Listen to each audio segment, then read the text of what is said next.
Hello everyone, this is Vikas and आप देख रहे हैं वी आर लर्नर्स। आज हमारा टॉपिक है बैंकिंग। बैंकिंग क्या है, बैंकिंग के कितने टाइप्स हैं और बैंकिंग का इतिहास क्या है भारत में, यह हम आज के वीडियो में जानेंगे। सो बने रहिए अंत तक। सो हमारा पहला क्वेश्चन है, व्हाट इज बैंकिंग? बैंकिंग क्या है? बैंकिंग को समझने के लिए बैंकिंग एक संस्थान है, जैसे शिक्षा से जुड़े संस्थान को एजुकेशन इंस्टीट्यूट बोलते हैं, वैसे ही पैसे से जुड़े हुए संस्थान या पैसे में डील करने वाले संस्थान को फाइनेंशियल इंस्टीट्यूट बोलते हैं। फाइनेंशियल इंस्टीट्यूट दो प्रकार का होता है, जिनमें से पहला है बैंकिंग इंस्टीट्यूट एंड सेकंड है non banking institute. Banking institute जो बैंकिंग इंस्टीट्यूट है वो लेन देन, लोन और फॉरेनर करेंसी एक्सचेंज में डील करता है, जैसे बैंक्स हो गए हमारे पीएनबी, एसबीआई, एचडीएफसी वगैरह वगैरह। And second is non banking institute.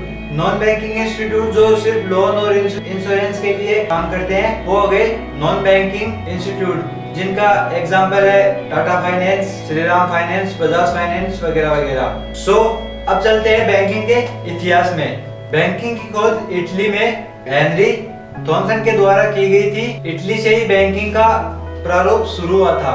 Bharat का सबसे पहला बैंक ऑफ हिंदुस्तान था, जो 1770 में आया था और 1830 तक चला था, उसके बाद वो बंद हो गया। भारत का दूसरा बैंक है जनरल बैंक ऑफ इंडिया, जो 1786 में आया था और 1791 में ही वापस चला गया। भारत का तीसरा बैंक आया बैंक ऑफ कलकत्ता, जो 1806 में आया और उसके बाद में उसका नाम चेंज करके बैंक ऑफ बंगाल कर दिया गया 1809 में, 3 साल बाद। उसके बाद में बैंक ऑफ मुंबई आया और उसके बाद में बैंक ऑफ मद्रास आया।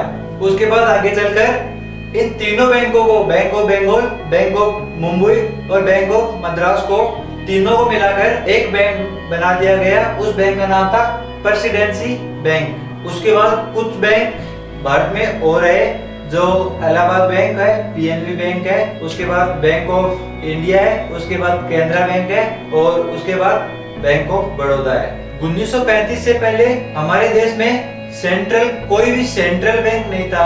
इन बैंकों पे नियंत्रण रखने के लिए कोई भी बैंक नहीं था। 1 अप्रैल 1935 में RBI, reserve bank of India को एस्टेब्लिश किया गया। अब बैंकिंग सिस्टम में एक क्रांति हो रही। प्रेसिडेंसी बैंक को 1921 में इंपायरल बैंक बना दिया गया और उसके बाद 1955 में उसी इंपायरल बैंक को एसबीआई बना दिया गया। जो आप स्टेट बैंक ऑफ इंडिया आज देख रहे हो, वो पहले इंपायरल बैंक था, जो 3 बैंकों को मिलकर बनाया गया था। उसके बाद 1994 में बैंकिंग सिस्टम में और बदलाव आया। इसमें प्राइवेट बैंक और जुड़ गए। जो भारत का सबसे पहला प्राइवेट बैंक था वो था इंडसइंड बैंक, जो 1994 में आया था। प्राइवेट बैंकिंग के साथ में ही डिजिटल बैंकिंग भी आ गई और धीरे धीरे बैंकिंग सिस्टम डिजिटल होता गया। सो आई होप फ्रेंड्स आपको ये वीडियो अच्छा लगा होगा।